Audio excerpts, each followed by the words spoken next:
La penumbra del 15 de marzo se desplegaba con la normalidad de cualquier otro crepúsculo, pero su desenlace rompería con toda previsibilidad, marcando un antes y un después en la vida de varios.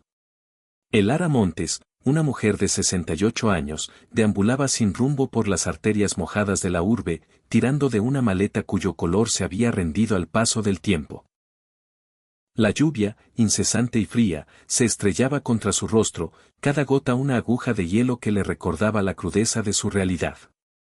Sus manos no solo temblaban por el frío que calaba sus huesos, sino por el temblor profundo de un alma quebrantada. La traición, afilada y certera, provenía de las tres personas por las que habría dado su existencia sin dudarlo un instante. El acto de crueldad infligido por sus hijos esa noche fue de tal magnitud que, al conocerse los detalles, una ola de incredulidad y estupor sacudió a toda la comunidad.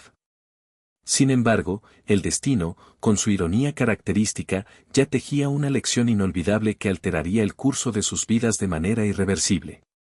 Esta crónica es un espejo de la realidad que nos obliga a meditar sobre el peso y el valor inconmensurable del amor de una madre. Elara Montes conoció la maternidad a los 23 años. El recuerdo del nacimiento de su primogénito, Mateo, estaba grabado a fuego en su memoria.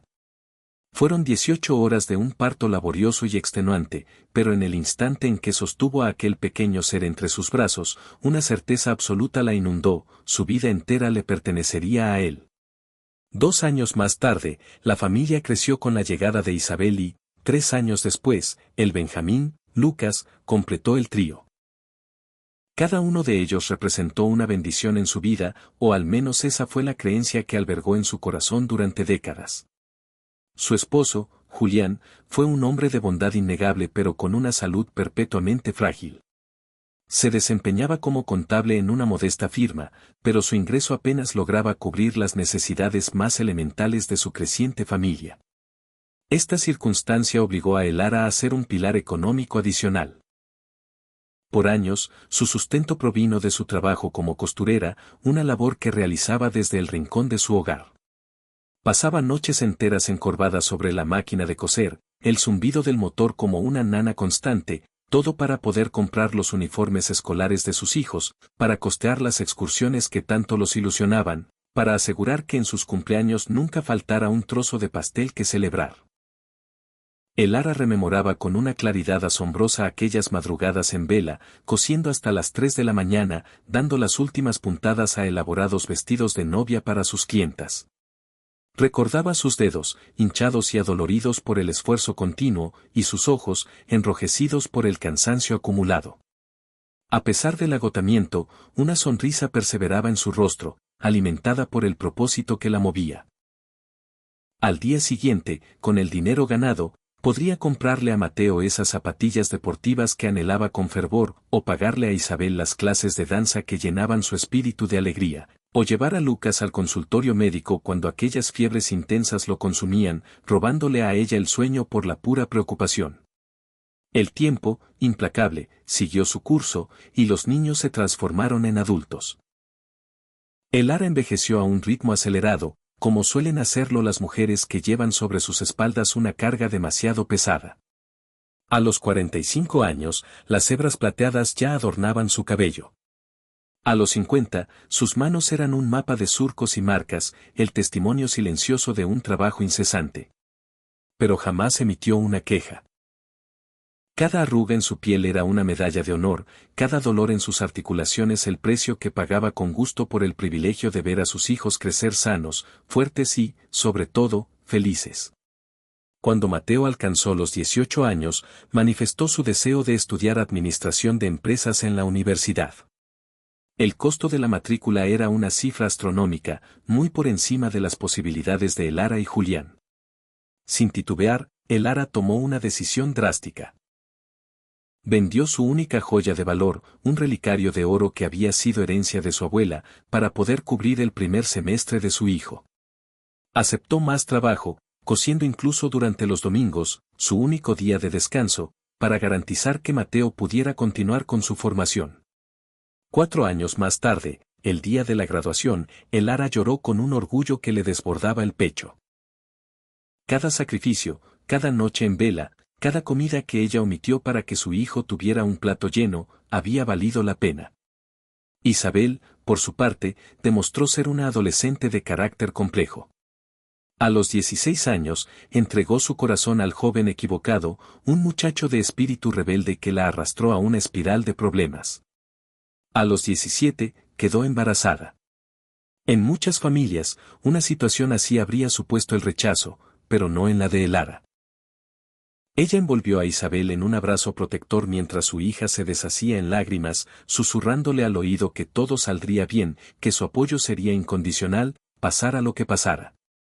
Y honró esa promesa con cada uno de sus actos. Se convirtió en una segunda madre para su nieta, ayudando a criarla mientras Isabel se esforzaba por terminar la preparatoria. Velaba el sueño de la bebé noche tras noche para que su hija pudiera concentrarse en sus estudios. Compartía la comida de su propio plato para asegurarse de que Isabel se alimentara correctamente durante el embarazo. Lucas, el más pequeño, fue su mayor fuente de inquietud. Desde su adolescencia, evidenció una marcada inclinación hacia la irresponsabilidad y la inconstancia. Saltaba de un empleo a otro, sin lograr estabilidad. Sus problemas económicos eran una constante, y siempre, sin excepción, recurría a su madre para que lo rescatara de sus apuros. Y Elara, movida por un amor incondicional, siempre acudía en su auxilio. Cuando Lucas fue desahuciado de su apartamento por no poder pagar el alquiler, Elara no dudó en solicitar un préstamo a un prestamista con intereses abusivos para ayudarlo a salir del paso. Estuvo pagando esa deuda durante 2 largos años, sacrificando sus propias necesidades y su escaso bienestar para salvar, una vez más, a su hijo. Hace 6 años, la tragedia golpeó a la familia. Julián falleció a causa de un infarto fulminante. Elara quedó sumida en una profunda desolación. Habían compartido 42 años de sus vidas, construyendo un mundo juntos, enfrentando cada adversidad tomados de la mano. Con su partida, Elara sintió que una parte esencial de sí misma se extinguía también. Sin embargo, sus hijos estuvieron presentes, o al menos esa fue la impresión inicial. Durante el funeral, Mateo la abrazó con fuerza y le prometió que la soledad nunca sería su compañera. Isabel lloró a su lado y le juró que velaría por ella siempre. Lucas, a pesar de su habitual distancia emocional, también le aseguró que podía contar con él para lo que necesitara. Los meses que siguieron al fallecimiento de Julián fueron un suplicio. Elara se sentía una extraña en su propia casa, un espacio que de repente se había vuelto inmenso y abrumadoramente silencioso. No obstante, con el paso del tiempo, comenzó a adaptarse a su nueva y solitaria realidad. Sobrevivía con la modesta pensión que Julián le había dejado y con sus ahorros, que, aunque no eran cuantiosos, le permitían llevar una vida sin lujos pero digna. Sus hijos la visitaban esporádicamente, aunque la frecuencia de estas visitas disminuía progresivamente. Mateo siempre estaba inmerso en reuniones cruciales de trabajo. Isabel se encontraba absorbida por las demandas de su propia familia. Lucas, fiel a su estilo, simplemente se desvanecía durante semanas enteras sin ofrecer explicación alguna. Elara se esforzaba por no sucumbir a la soledad. Se repetía a sí misma, como un mantra, que sus hijos tenían sus propias vidas, sus propias obligaciones, y que era natural que no pudieran dedicarle tanto tiempo como antes. Pero en la quietud de las noches, en la intimidad de esa casa impregnada de recuerdos, un sentimiento de vacío se apoderaba de ella, creciendo con cada día que pasaba. En ocasiones, llamaba a Mateo con el único anhelo de escuchar el sonido de su voz, pero él siempre se mostraba apresurado, siempre tenía que interrumpir la conversación porque se encontraba en medio de algo de suma importancia. Isabel atendía sus llamadas de vez en cuando, pero sus charlas eran breves, superficiales, carentes de la calidez de antaño. Lucas rara vez respondía al teléfono. Hace 8 meses, la existencia de Elara sufrió un vuelco dramático. Una mañana, al levantarse para dirigirse al baño, un mareo súbito y violento la desestabilizó. Lo siguiente que recordó fue el frío del suelo y un dolor agudo e insoportable en la cadera. Había resbalado en el piso húmedo, sufriendo una fractura. Permaneció tendida en el suelo durante casi 2 horas, gritando de agonía, hasta que, con un esfuerzo sobrehumano, logró arrastrarse hasta su teléfono para llamar a los servicios de emergencia. La intervención quirúrgica fue compleja y de un costo elevado. Los médicos le advirtieron que la recuperación de una fractura de cadera a su edad era un proceso lento y arduo, que requeriría meses de fisioterapia intensiva. Lara invirtió la totalidad de sus ahorros en la operación y en las primeras etapas del tratamiento. Se vio en la necesidad de contactar a sus hijos para solicitarles ayuda, no solo financiera, sino también física, ya que su estado requería cuidados constantes. Mateo le prestó dinero, pero lo hizo con un tono que Lara jamás había escuchado en él. No era la voz cálida de un hijo que ayuda a su madre, sino el acento gélido de un acreedor que cierra un trato. Le dejó muy claro que esperaba la devolución del dinero con intereses, como si Lara fuera una cliente más y no la mujer que había vendido la joya de su abuela para costear su educación universitaria. Isabel acudió a cuidarla durante 3 semanas, pero su estancia estuvo marcada por la queja constante. Se lamentaba de que su madre era demasiado demandante, de que no podía desatender a sus propios hijos, de que su esposo estaba disgustado por su prolongada ausencia. Lara, por su parte, se esforzaba al máximo por no ser una carga, realizando por sí misma todas las tareas que le era posible, a pesar del dolor lacerante que sentía. Sin embargo, Isabel siempre encontraba un motivo para el reproche. Al cabo de esas 3 semanas, le comunicó a Lara que no podía seguir haciéndose cargo de ella, que su prioridad era su propia familia. Lucas nunca hizo acto de presencia. Lara lo llamó en incontables ocasiones, le envió mensajes de texto cargados de desesperación, suplicando su ayuda, pero él jamás respondió. Tiempo después, descubrió que él había leído todos sus mensajes, pero había optado deliberadamente por ignorarlos. Su propio hijo, a quien había rescatado de innumerables problemas, la abandonaba en su momento de mayor necesidad. Lara tuvo que contratar los servicios de una enfermera para que la asistiera durante su convalecencia, lo que terminó por agotar los pocos ahorros que le quedaban. Transcurridos 3 meses, finalmente logró volver a caminar, aunque con notable dificultad y apoyándose en un bastón. Creyó que la peor parte de la prueba había quedado atrás, que podría retomar las riendas de su vida. Estaba profundamente equivocada. Un sábado por la tarde, sus 3 hijos se presentaron juntos en su casa. La sorpresa de Lara fue mayúscula y, en un principio, grata. Hacía años que no los veía reunidos a los 3. Una chispa de esperanza se encendió en su interior, quizás deseaban pasar tiempo de calidad con ella, quizás compartir una cena como en los viejos tiempos, cuando Julián aún vivía y el lazo familiar parecía inquebrantable. Con renovado ánimo, preparó café y sirvió unas galletas que había horneado esa misma mañana, anhelando una tarde de reencuentro y afecto. Sin embargo, en cuanto se acomodaron en la sala, Lara percibió una atmósfera extraña en sus expresiones.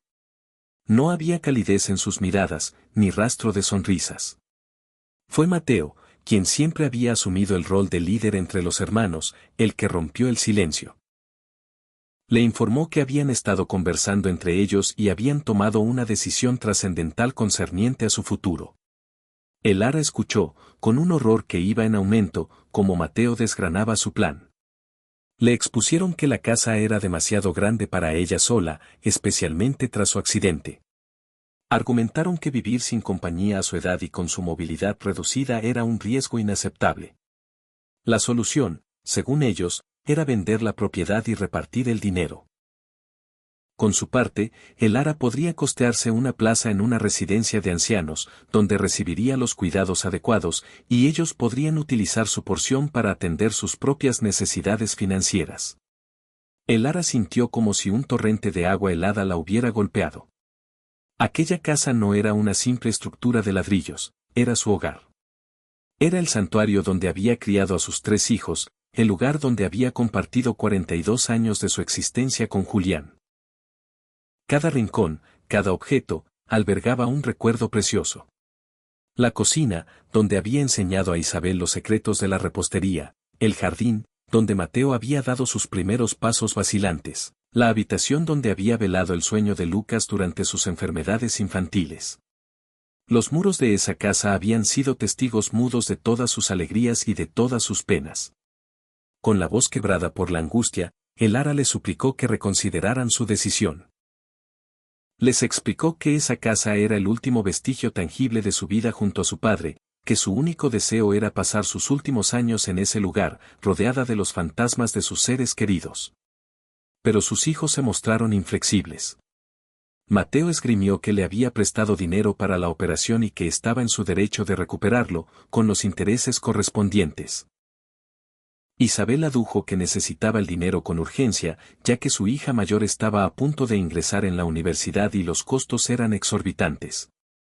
Lucas, como era su costumbre, se limitaba a asentir, secundando las palabras de sus hermanos sin aportar una opinión propia. Elara intentó apelar a la razón, recordándoles que la propiedad estaba legalmente a su nombre desde el fallecimiento de Julián y que tenía pleno derecho a permanecer allí hasta el final de sus días. Sin embargo, sus hijos intensificaron la presión, recurriendo a tácticas cada vez más agresivas. Le decían que, a su muerte, la casa pasaría a ser de ellos de todos modos, por lo que era más sensato venderla ahora, mientras ella aún podía obtener algún beneficio. Las visitas se convirtieron en un asedio constante y tenso. Aparecían sin previo aviso, inspeccionando la casa como si ya les perteneciera, discutiendo abiertamente sobre el precio que podrían obtener. Mateo la acusaba de egoísmo, de no pensar en el futuro de sus nietos, quienes, según él, necesitaban ese dinero mucho más de lo que ella necesitaba una casa tan espaciosa. Isabel recurría a las lágrimas de cocodrilo, recordándole que había sacrificado 3 semanas de su vida para cuidarla y que ahora Elara se negaba a ayudarla en su momento de necesidad. Lucas, a pesar de no haber movido un solo dedo por ella, respaldaba cada uno de los argumentos de sus hermanos. La presión se fue acumulando, día tras día. Elara empezó a sentirse como una extraña, una prisionera en su propio hogar. Sus hijos irrumpían a cualquier hora, interrumpiendo sus momentos de descanso, bombardeándola con reproches y exigencias. Su sueño se volvió esquivo, su apetito desapareció y comenzó a perder peso de manera alarmante a causa del estrés incesante. Los vecinos empezaron a notar el deterioro en su aspecto, su palidez, su delgadez, la profunda tristeza que se reflejaba en su mirada. Una noche, Elara tuvo un sueño tan vívido que la dejó temblando. Soñó que Julián estaba sentado en el borde de su cama, observándola con aquella mirada cálida que tanto echaba de menos. Le tomó la mano y le dijo con suavidad: Elara, amor mío, sé cuánto duele. Sé que te preguntas en qué fallamos al criarlos, pero a veces, por más amor que les entreguemos, nuestros hijos eligen sus propios senderos. Y no siempre son los caminos que habríamos deseado para ellos.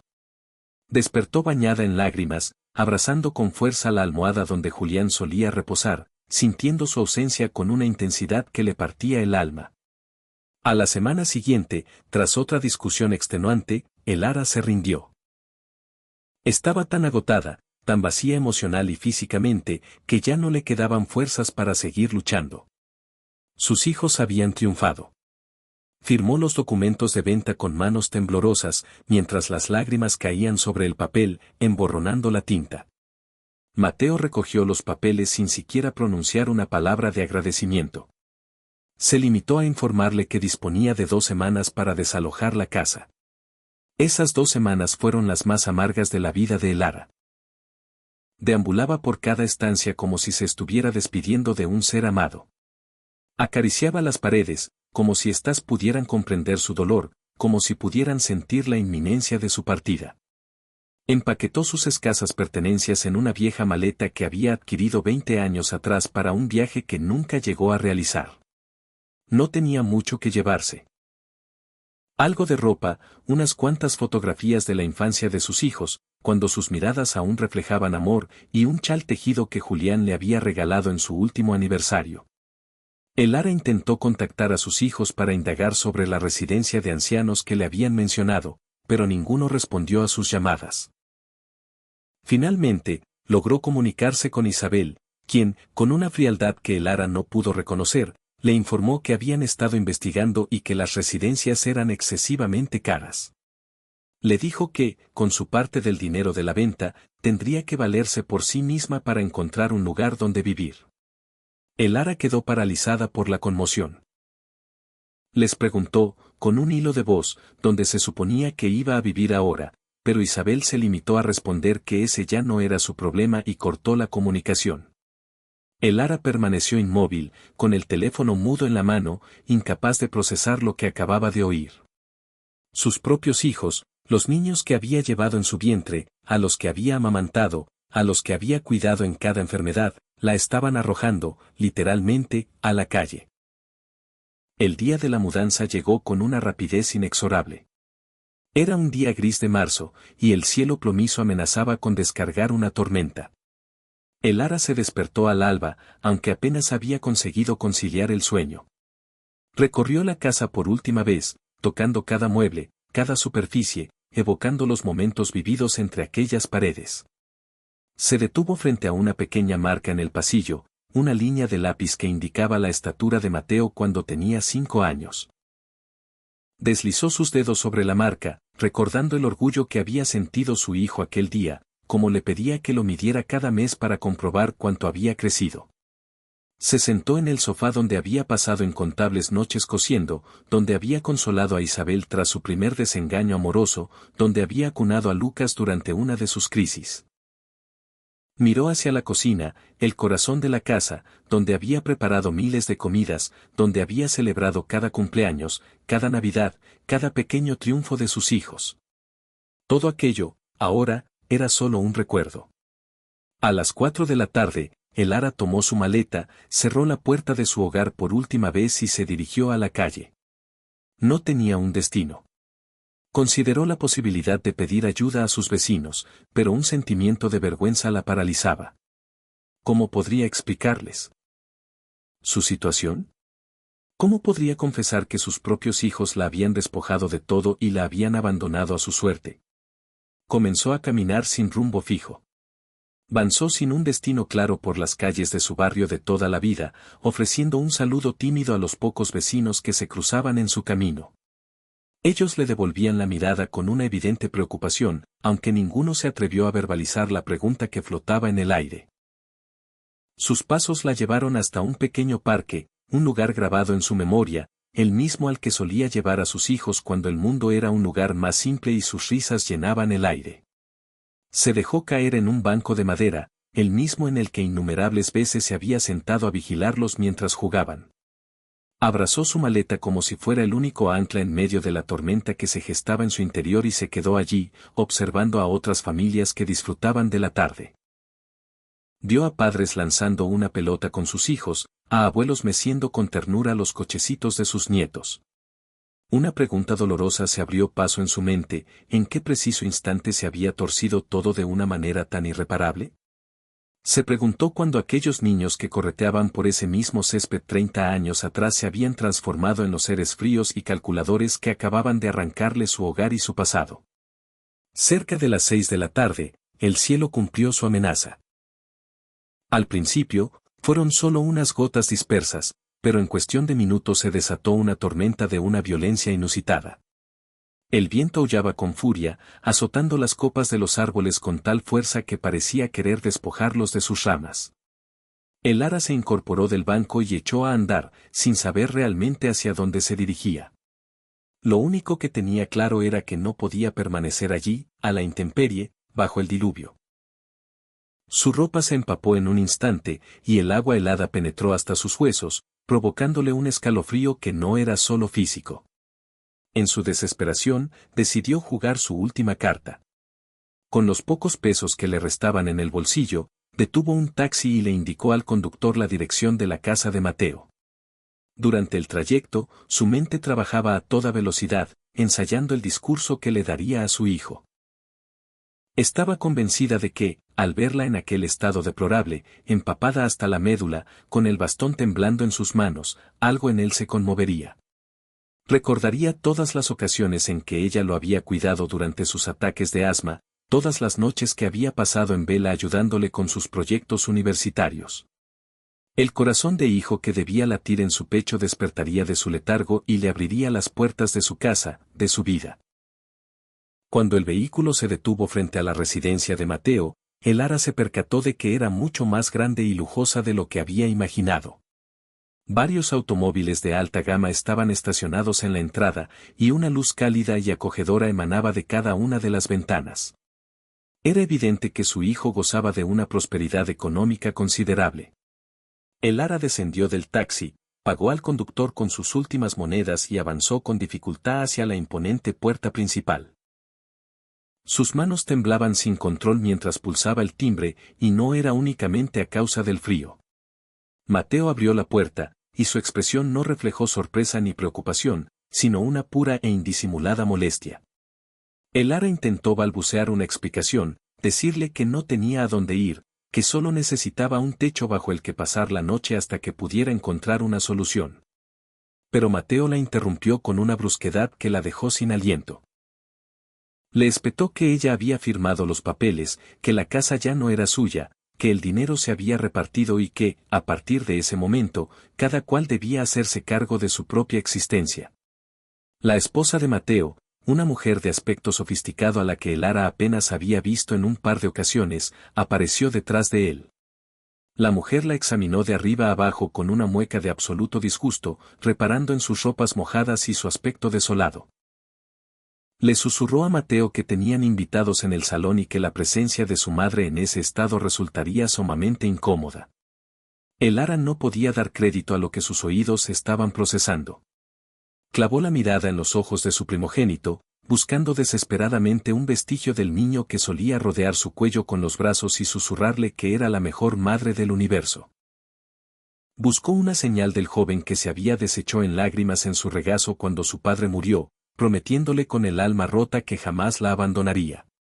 Pero los ojos que le devolvían la mirada ahora eran dos pozos fríos, duros, desbordantes de una indiferencia glacial. Con la voz hecha un hilo, quebrada por el dolor, el Ara le recordó todas las noches que pasó en vela a su lado cuando era un niño y el asma le robaba el aliento. Como saltaba de la cama y corría a su habitación al menor silbido de su pecho, como lo envolvía en mantas y lo llevaba en brazos al hospital a las 3 de la madrugada cuando las crisis se volvían insoportables. Le trajo a la memoria el día en que vendió su relicario de oro, la única joya de valor que poseía, el último recuerdo de su abuela, para poder pagar la matrícula de su universidad.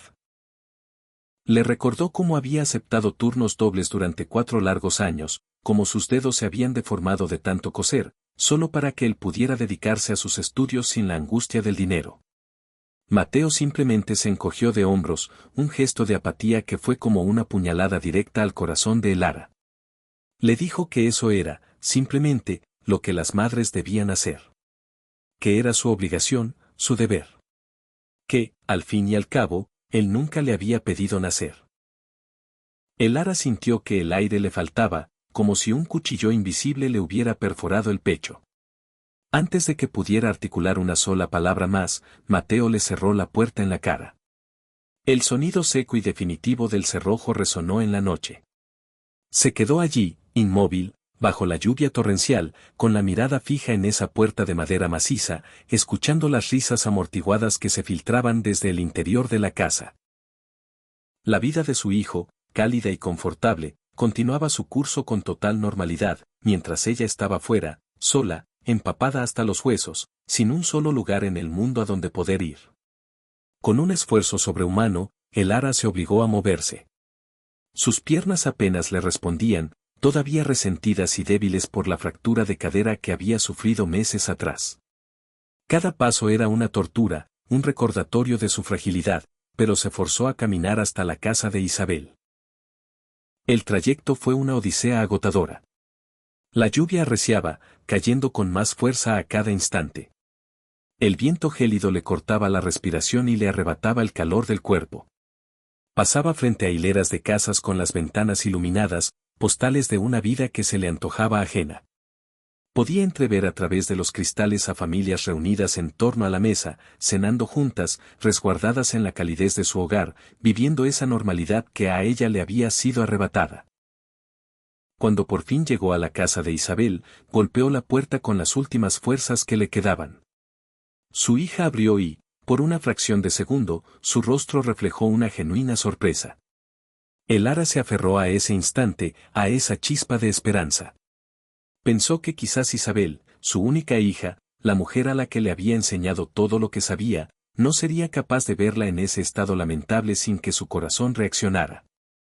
Pero entonces, la figura del esposo de Isabel apareció detrás de ella. Elara nunca había logrado tener una buena relación con él, siempre le había resultado un hombre frío, calculador y distante. El hombre la miró con un desprecio mal disimulado y le susurró algo al oído a Isabel. La expresión de su hija se transformó por completo.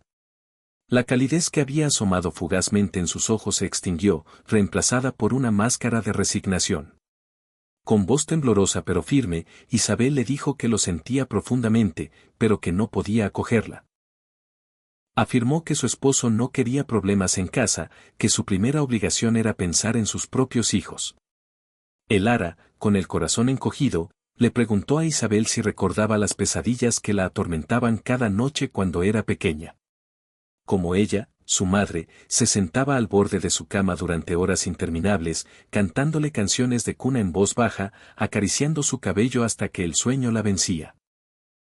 Le recordó el día en que, con 17 años, le confesó entre sollozos que estaba embarazada, como ella la había defendido de los juicios de todo el mundo, como había cuidado de su bebé día y noche para que ella pudiera terminar sus estudios y labrarse un futuro. Isabel rompió a llorar, pero su decisión no vaciló. Entre sollozos ahogados, le dijo que la vida era así, que cada uno debía velar por sí mismo, que ahora ella tenía que proteger a su propia familia. Y antes de que Elara pudiera replicar, Isabel cerró la puerta. Elara pudo escuchar el llanto desconsolado de su hija al otro lado. Escuchó también la voz firme de su yerno diciéndole que había hecho lo correcto, que no podían permitirse cargar con semejante responsabilidad. Solo le quedaba una opción, Lucas.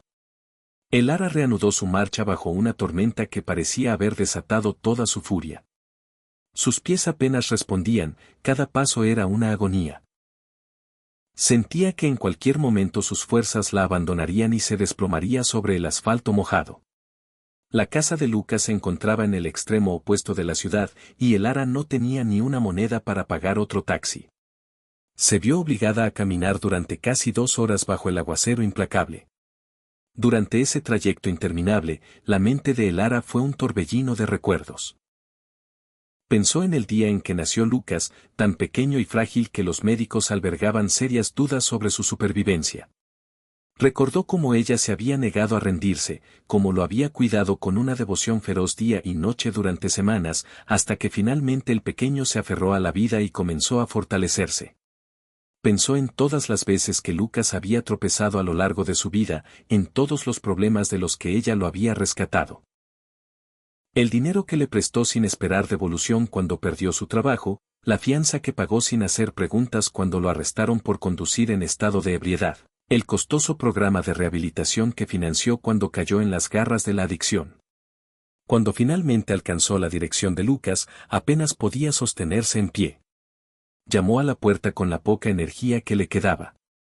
Lucas abrió, y su expresión fue de una indiferencia total, absoluta. Ni siquiera le preguntó qué le había ocurrido o por qué se encontraba en ese estado. Elara no tuvo necesidad de explicarle nada, porque Lucas se le adelantó, diciéndole con una frialdad pasmosa que ya sabía a qué venía. Le dijo que Mateo e Isabel le habían llamado para advertirle que probablemente iría a buscarlo, y que su respuesta era un rotundo no. En ese instante, las rodillas de Elara cedieron y cayó al suelo, frente a su hijo menor. El agua de la lluvia se mezclaba con las lágrimas que surcaban su rostro ajado. Le suplicó, le rogó que por favor le diera cobijo, aunque solo fuera por esa noche. Le recordó que él era su bebé, el hijo que más desvelos le había costado, pero también, quizás por eso mismo, al que más había amado, porque siempre había sido el que más la había necesitado. Lucas la miró desde arriba con desprecio y le ordenó que se levantara, que estaba montando un espectáculo lamentable. Le dijo que él ahora tenía su propia vida, que había logrado superar su pasado conflictivo y que no quería tener cerca recordatorios de esa época oscura. Le dijo que verla le traía malos recuerdos y que prefería que no volviera a buscarlo nunca más. El Ara alzó la vista hacia su hijo menor y vio el rostro de un completo desconocido. Intentó tomar su mano, pero Lucas retrocedió bruscamente, como si su contacto le produjera una quemadura. Fue en ese preciso momento cuando algo se quebró de forma definitiva en el interior de El Ara. Se puso en pie lentamente, con una dignidad que emergió de las profundidades de su ser herido, lo miró directamente a los ojos y, con una voz que ya no temblaba, le dijo: algún día, Lucas, cuando seas mayor y la vida te obligue a mirar hacia atrás, comprenderás lo que has perdido hoy. No has perdido a una madre molesta que viene a pedirte ayuda.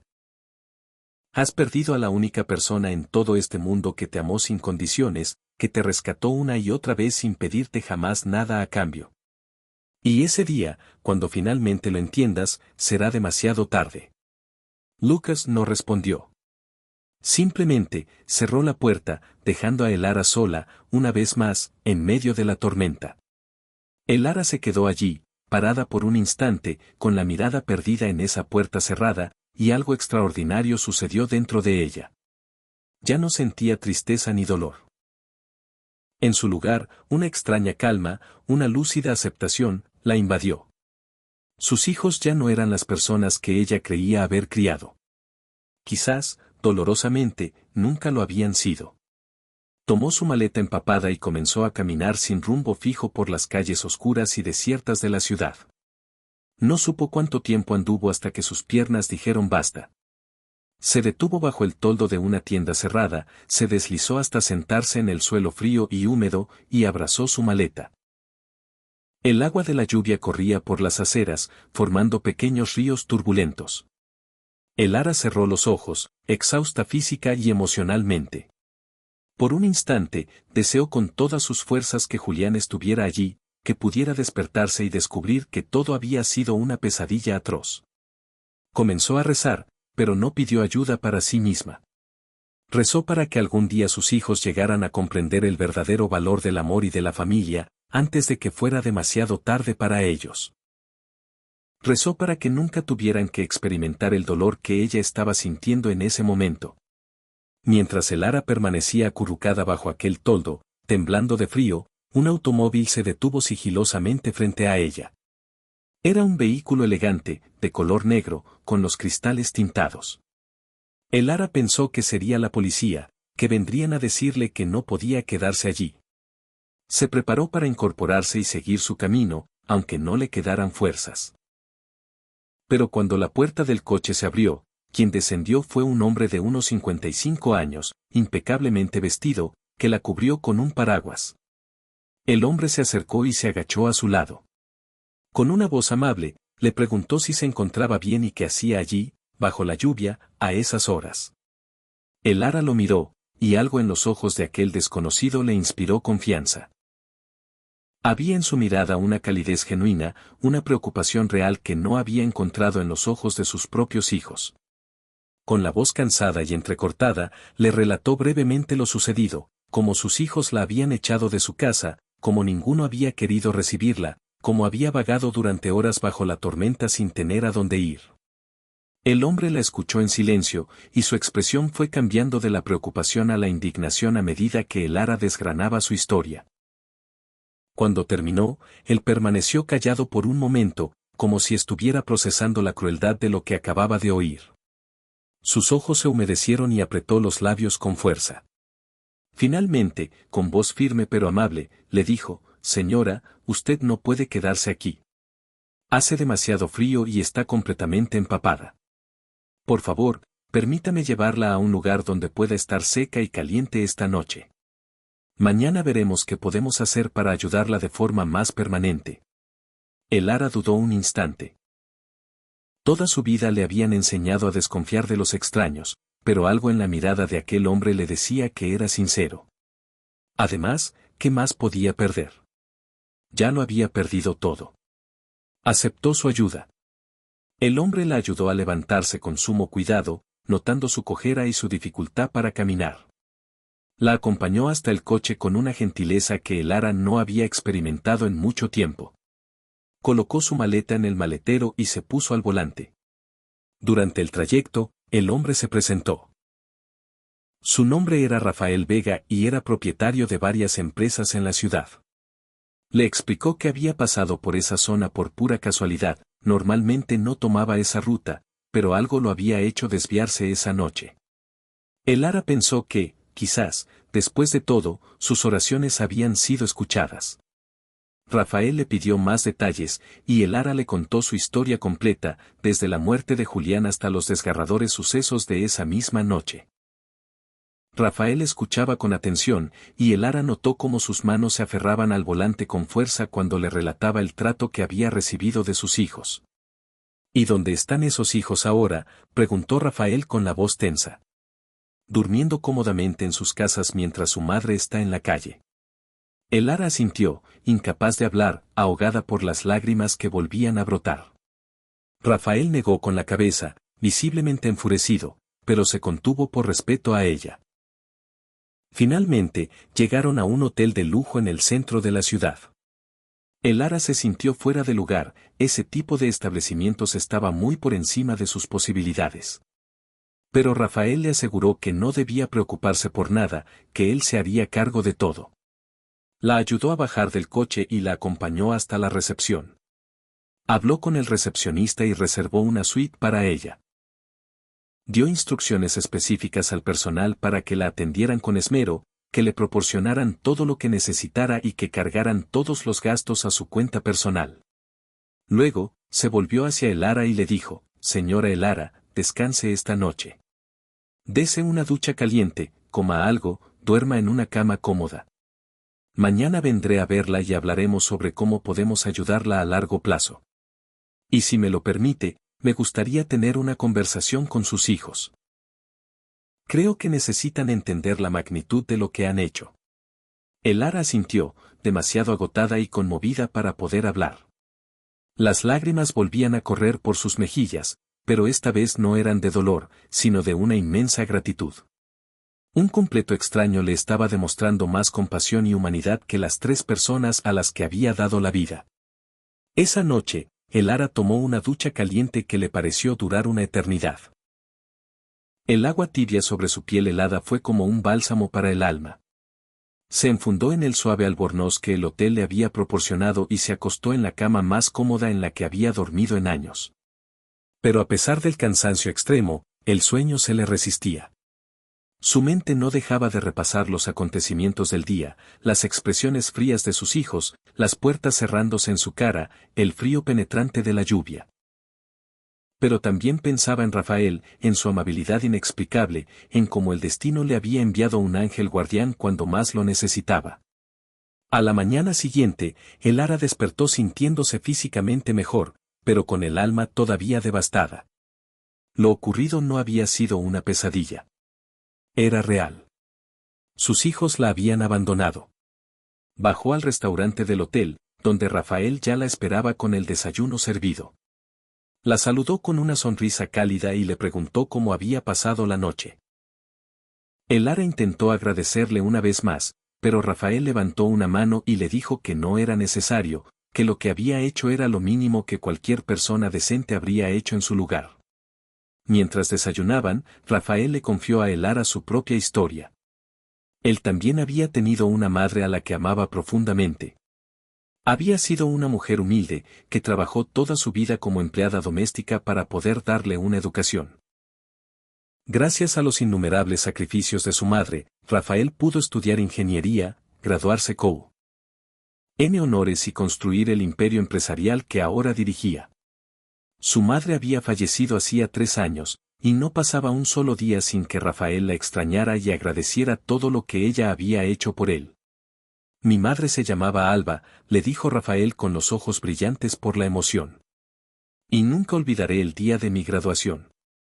Estaba sentada en primera fila, con su mejor vestido, que en realidad era bastante sencillo, pero para mí era la mujer más elegante del auditorio. Cuando subí al escenario a recibir mi diploma, la busqué con la mirada y la vi llorando de puro orgullo. Después me dijo que todo había valido la pena, cada sacrificio, cada noche sin dormir trabajando.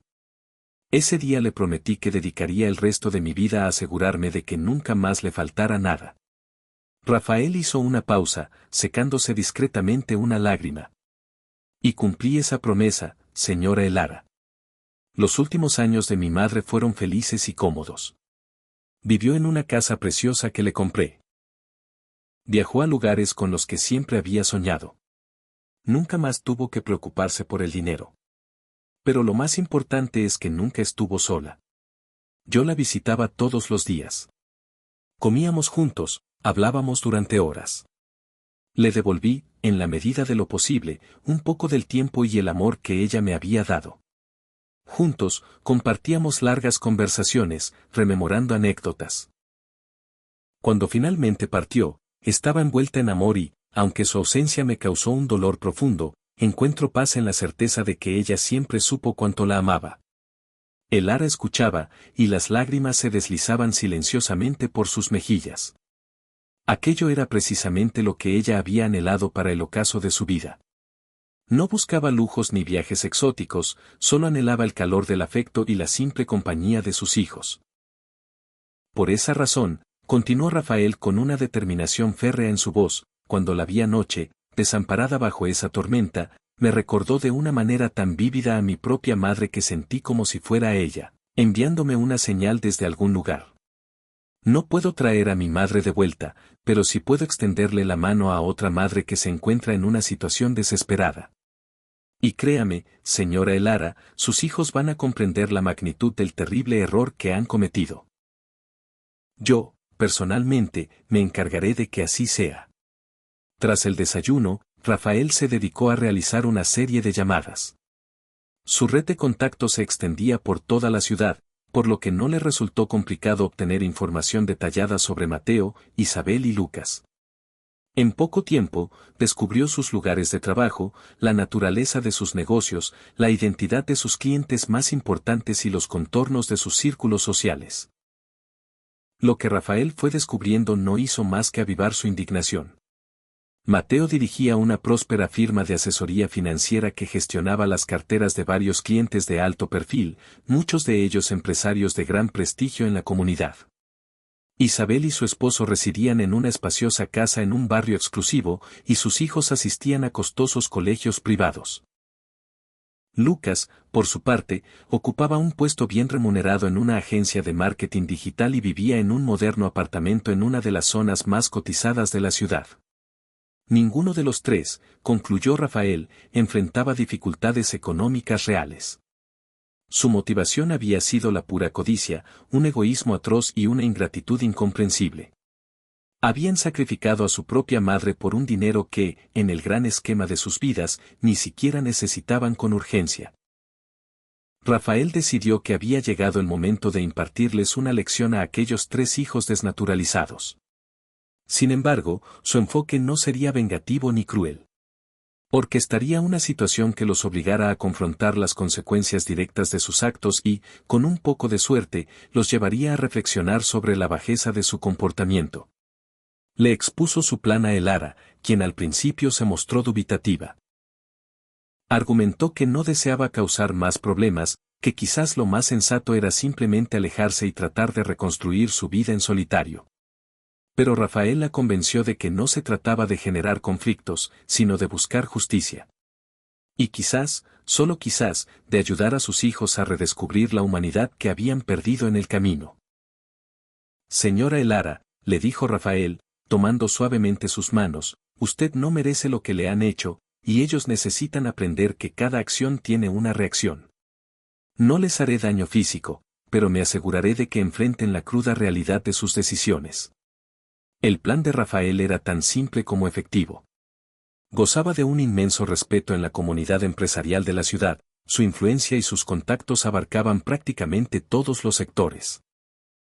De manera discreta, Rafael comenzó a contactar a los principales clientes y socios comerciales de Mateo. Sin entrar en detalles escabrosos, simplemente dejaba caer en conversaciones casuales que había llegado a sus oídos la historia de cómo Mateo Montes había expulsado a su anciana madre de su hogar en medio de una tormenta para apropiarse del dinero de la venta del inmueble. En el mundo de los negocios, especialmente en una ciudad donde los valores familiares tradicionales aún tenían un peso considerable, la reputación personal lo era todo. La noticia, como una onda expansiva, comenzó a circular a una velocidad vertiginosa. En cuestión de días, Mateo empezó a percibir cambios alarmantes en su entorno profesional. Clientes que le habían sido leales durante años cancelaban reuniones de forma abrupta. Proyectos que parecían prácticamente cerrados se desvanecían sin una explicación lógica. Cuando intentaba indagar sobre el motivo, solo recibía excusas vagas, pero podía sentir una corriente subterránea de rechazo.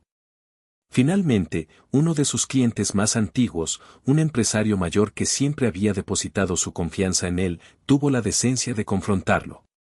Lo citó en su oficina y le habló con una seriedad que Mateo nunca antes había visto en él. Mateo, le dijo el hombre, he escuchado rumores sobre ti que me han decepcionado profundamente. Se dice que echaste a tu madre de su casa bajo la lluvia por dinero.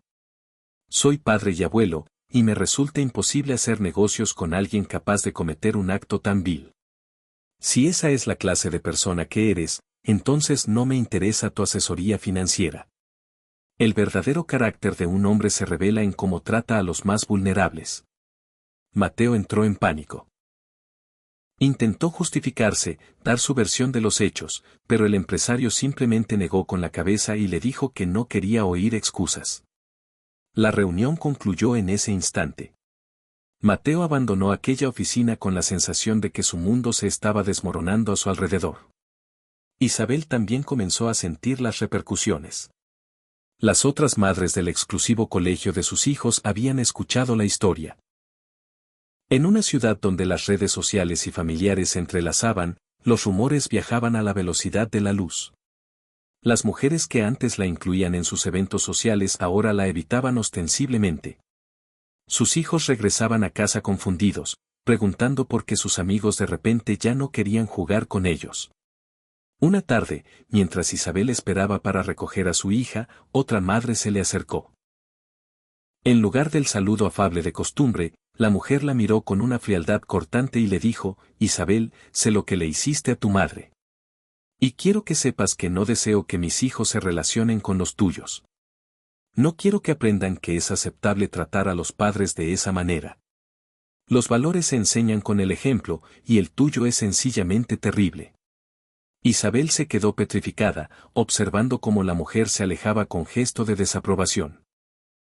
Otras madres presentes en el lugar también la miraban con un evidente reproche.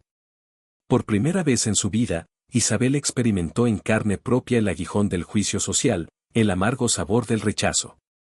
Lucas, por su parte, fue convocado al despacho de su supervisor. La empresa para la que trabajaba se enorgullecía de promover una fuerte cultura corporativa basada en los valores familiares. El supervisor le explicó, sin rodeos, que habían llegado a oídos de la dirección informes sobre su conducta personal y que estaban considerando seriamente su despido, ya que su comportamiento fuera del ámbito laboral estaba afectando negativamente la imagen de la compañía. Nuestra empresa se fundamenta en el respeto, le dijo el supervisor.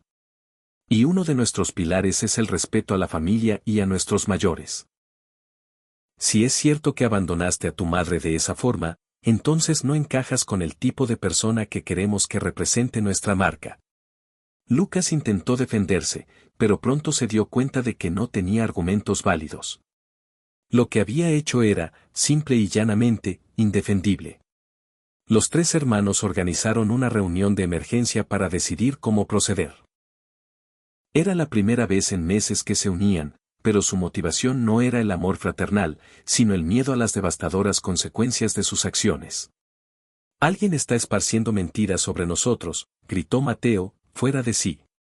Tenemos que averiguar quién es y demandarlo por difamación. No son mentiras, susurró Isabel, con el rostro bañado en lágrimas. Es la verdad. Y está arruinando mi vida. Mis hijos están pagando las consecuencias de lo que hicimos. ¿Y qué propones que hagamos? Preguntó Lucas, con el pánico reflejado en su rostro. ¿Que volvamos y le pidamos perdón a mamá? ¿De verdad crees que eso va a solucionar algo? Fue en ese preciso instante cuando los tres recibieron una llamada idéntica.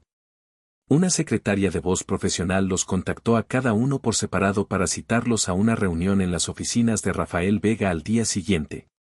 Ninguno de ellos tenía la menor idea de quién era Rafael Vega, pero el nombre sonaba a poder e influencia.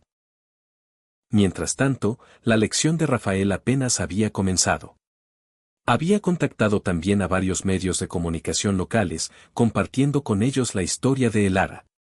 Una de las reporteras más respetadas de la ciudad, una mujer llamada Clara Fuentes, conocida por sus reportajes de profundo interés humano, decidió investigar el caso.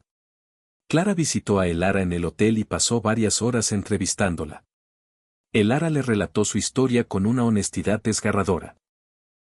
Habló de sus años de sacrificio, de su viudez, de la presión a la que la sometieron sus hijos para vender su hogar y de cómo, finalmente, la abandonaron a su suerte.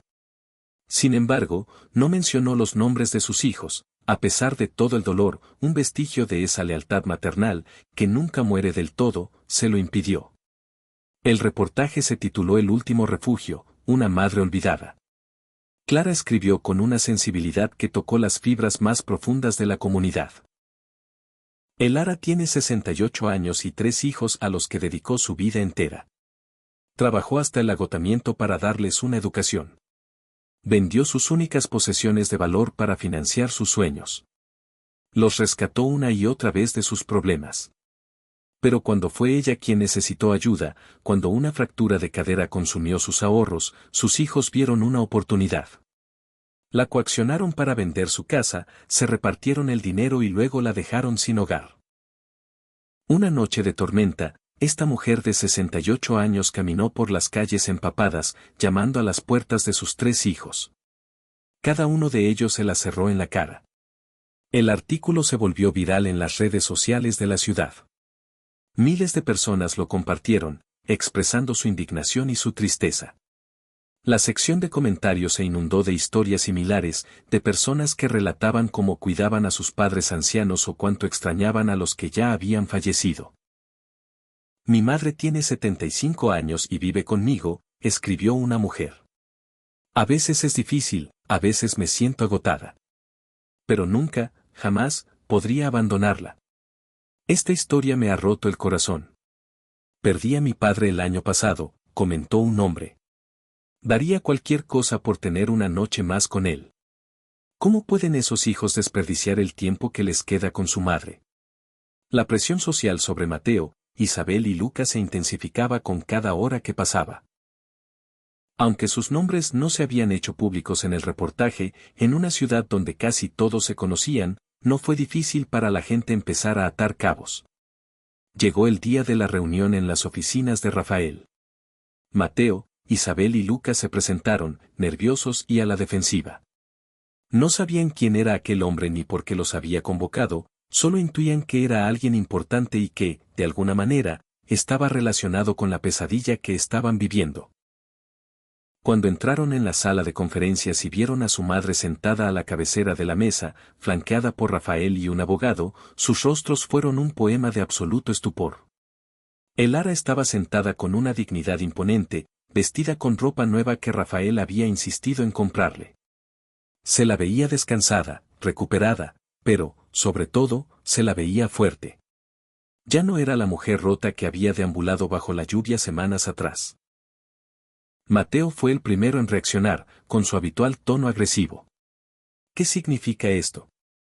¿Quién es usted y por qué nos ha hecho venir aquí de esta manera? Rafael se puso de pie y, con voz calmada pero firme, se presentó.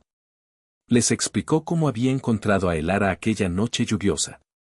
Les describió con todo detalle el estado en que se encontraba su madre cuando la halló, empapada, temblando de frío, sola y abandonada. Su madre me contó lo que hicieron, dijo Rafael, endureciendo el tono.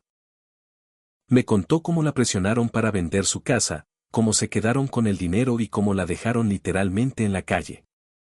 Me contó cómo llamó a la puerta de cada uno de ustedes y cómo todos y cada uno se la cerraron en la cara. ¿Tienen la más remota idea del daño emocional y físico que le han causado a una mujer de 68 años con problemas de salud? La sala se sumió en un silencio tenso. Isabel rompió a llorar, balbuceando excusas, diciendo que las cosas se habían salido de control, que nunca quisieron que llegara a ese extremo. Pero Rafael la interrumpió. No estoy aquí para escuchar excusas, dijo con firmeza. Estoy aquí para que enfrenten las consecuencias de sus actos. He sido yo quien se ha encargado de que su comportamiento se conozca en sus círculos profesionales y sociales. Todo lo que están sufriendo ahora es el resultado directo de sus propias decisiones. Mateo estalló de furia. Eso es difamación. Voy a demandarlo. El abogado que acompañaba a Rafael habló por primera vez, con una calma profesional que contrastaba con la tensión del ambiente. No hay difamación alguna, señor Montes, porque todo lo que se ha comunicado es la verdad. Además, he revisado los documentos de la venta de la casa de su madre y he encontrado múltiples irregularidades que podrían constituir un delito de coacción y abuso contra personas de la tercera edad. Si desean emprender la vía legal, estamos más que preparados. Y lo más probable es que los tres terminen no solo perdiendo el dinero, sino enfrentando cargos penales. La expresión de Mateo pasó de la furia al miedo. Lucas, que había permanecido en silencio hasta entonces, finalmente habló, con la voz temblorosa. Mamá, ¿qué quieres de nosotros? El ara los miró, y en sus ojos había una tristeza infinita. No quiero nada de ustedes, dijo con una voz tranquila pero cargada de una firmeza inquebrantable. Ya no espero nada de ustedes. El amor de una madre no puede forzarse a ser correspondido, pero el respeto y la decencia básica no son opcionales, son una obligación. El ara respiró hondo y continuó. Yo les di todo.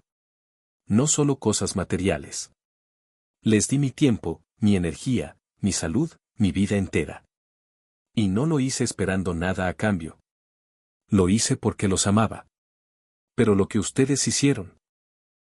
Su voz se quebró por un instante, pero se recompuso. Me dejaron en la calle como si fuera un desecho. Y lo que más me duele no es haber perdido mi casa.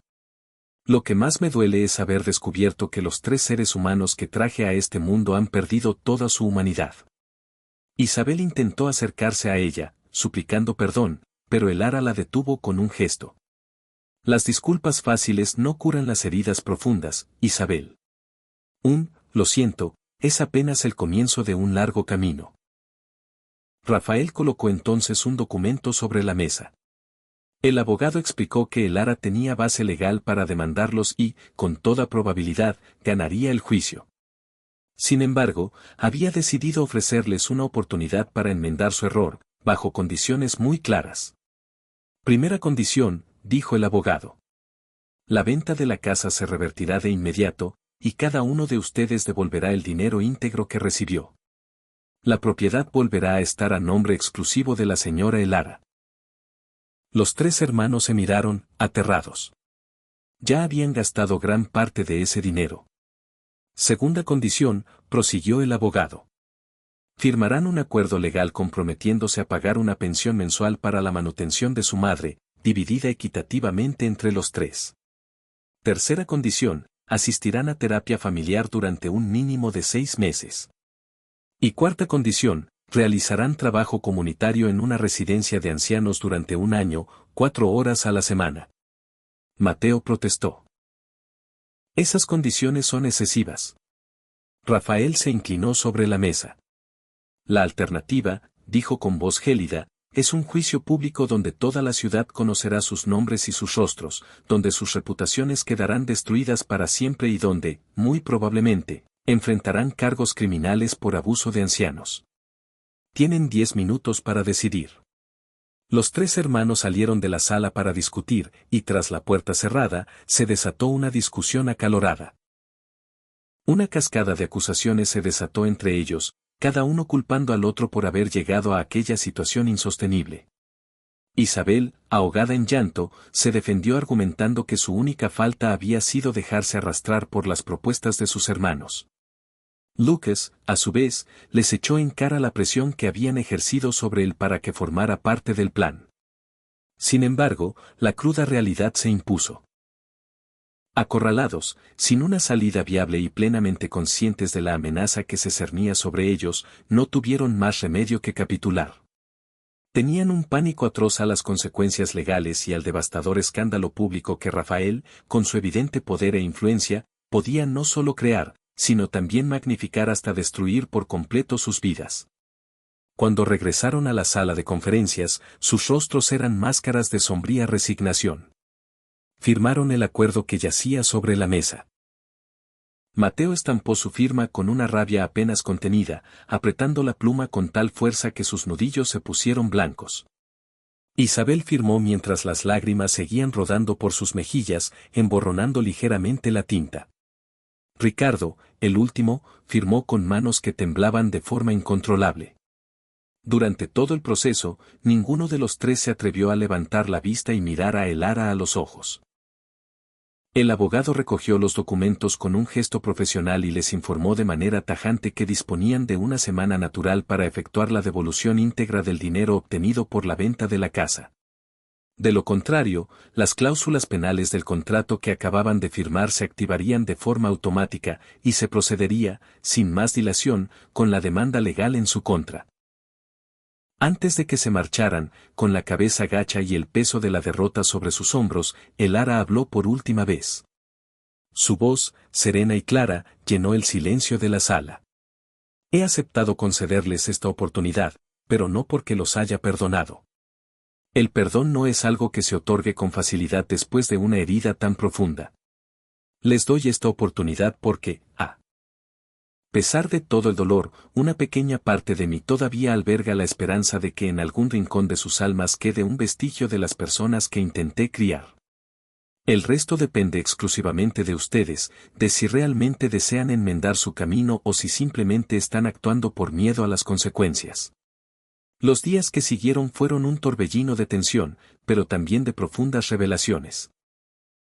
Mateo, Isabel y Lucas se vieron obligados a realizar malabarismos financieros desesperados para reunir la cantidad de dinero que habían recibido por la venta de la casa.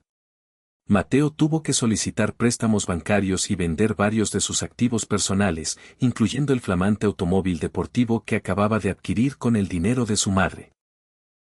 Isabel se vio en la penosa situación de tener que sacar a sus hijos del costoso colegio privado y matricularlos en una escuela pública, lo que desencadenó un nuevo drama familiar con su esposo. Ricardo, por su parte, tuvo que rescindir el contrato de su moderno apartamento y mudarse a uno mucho más pequeño y modesto, viéndose obligado a vender gran parte de los muebles nuevos que había comprado. Cada uno de ellos estaba experimentando, por primera vez en sus vidas, las consecuencias tangibles de sus actos egoístas, pagando un precio muy alto por el daño que habían causado. Una semana después, tal como se había estipulado, el dinero fue devuelto en su totalidad. La propiedad de la casa, que había sido el epicentro de la disputa, fue registrada legalmente, una vez más, como propiedad exclusiva de Elara Montes. Rafael la acompañó personalmente de regreso a su hogar. En el momento en que Elara cruzó el umbral de su puerta, sus rodillas se dieron y se arrodilló, posando las palmas de sus manos sobre el suelo de madera como si estuviera saludando a un viejo y querido amigo. Pensé que nunca más volvería aquí, le dijo a Rafael, con los ojos anegados en lágrimas. Pensé que había perdido mi hogar para siempre. Rafael se aseguró de que la casa estuviera perfectamente abastecida y en condiciones impecables antes de dejarla instalada. Además, contrató a una persona de confianza para que la visitara 2 veces por semana y la ayudara con las tareas de limpieza más pesadas. Pero la historia no concluyó en ese punto. Durante los meses siguientes, un proceso de cambio lento pero significativo comenzó a gestarse. Mateo fue el primero en iniciar su servicio comunitario en la residencia de ancianos. Al principio, lo abordó con un profundo resentimiento, considerándolo un mero castigo que debía cumplir para evitar males mayores. Llegaba puntualmente, completaba sus 4 horas de la forma más rápida y mecánica posible y se marchaba sin interactuar con los residentes más allá de lo estrictamente necesario. Sin embargo, con el transcurso de las semanas, algo en su interior comenzó a resquebrajarse. Conoció a un anciano llamado don Germán, un hombre de 82 años que había sido un reputado ingeniero civil y que, en muchos aspectos, le recordaba a su propio padre, Julián. Don Germán le relataba historias de su vida, de los puentes y edificios que había diseñado, de su esposa fallecida hacía 5 años, pero sobre todo, le hablaba de sus hijos. Tengo 3 hijos, le confió don Germán un día, mientras Mateo lo ayudaba a dar un paseo por el jardín de la residencia. Viven en otras ciudades. Tienen trabajos importantes, familias grandes. Me llaman, quizás, una vez al mes. En Navidad me envían regalos caros, pero nunca vienen a verme. Han pasado 2 años desde la última vez que los vi. Mateo escuchaba en silencio, sintiendo una creciente e incómoda punzada en el pecho. ¿Sabe qué es lo más triste?, continuó don Germán, deteniéndose para mirar a Mateo directamente a los ojos. No es que no vengan. Es que, cuando hablo con ellos por teléfono, siento que tienen prisa, que quieren colgar cuanto antes, como si hablar con su viejo padre fuera una obligación molesta que hay que tachar de la lista. Y eso es todo. Don Germán hizo una pausa. No sé qué te ha traído a ti aquí, muchacho, pero déjame darte un consejo que yo aprendí demasiado tarde: el tiempo con nuestros padres es finito. Un día, sin previo aviso, simplemente ya no están. Y cuando ese día llega, no importa cuánto dinero tengas en el banco o cuán exitoso seas. Lo único que importará es si aprovechaste el tiempo que tuviste con ellos o si lo desperdiciaste en cosas que, al final, no tienen ningún valor real. Aquellas palabras impactaron a Mateo con la fuerza de un martillo. Esa noche, fue incapaz de conciliar el sueño, atormentado por el recuerdo de su madre, pensando en lo cerca que estuvo de perderla para siempre por su propia codicia. Por primera vez en meses, reflexionó honestamente sobre sus acciones, no por temor a las consecuencias legales o al ostracismo social, sino porque comenzaba a comprender, en un nivel visceral, el profundo daño que había infligido. Empezó a recordar episodios de su infancia que había mantenido bloqueados en su memoria: su madre velando su sueño durante sus crisis de asma, despertándose a cada hora para asegurarse de que seguía respirando, el sonido de la máquina de coser hasta altas horas de la madrugada para poder comprarle los libros de la universidad, su rostro el día de la graduación, bañado en lágrimas de orgullo, con aquel vestido viejo pero impecablemente limpio, el único que tenía para las grandes ocasiones. Y sintió una vergüenza abrasadora, una vergüenza que le quemaba por dentro como un ácido corrosivo. Isabel, por su parte, comenzó a confrontar verdades incómodas sobre sí misma durante las sesiones de terapia familiar. La terapeuta, una mujer sabia de unos 60 años llamada doctora Soto, no le permitía refugiarse en excusas.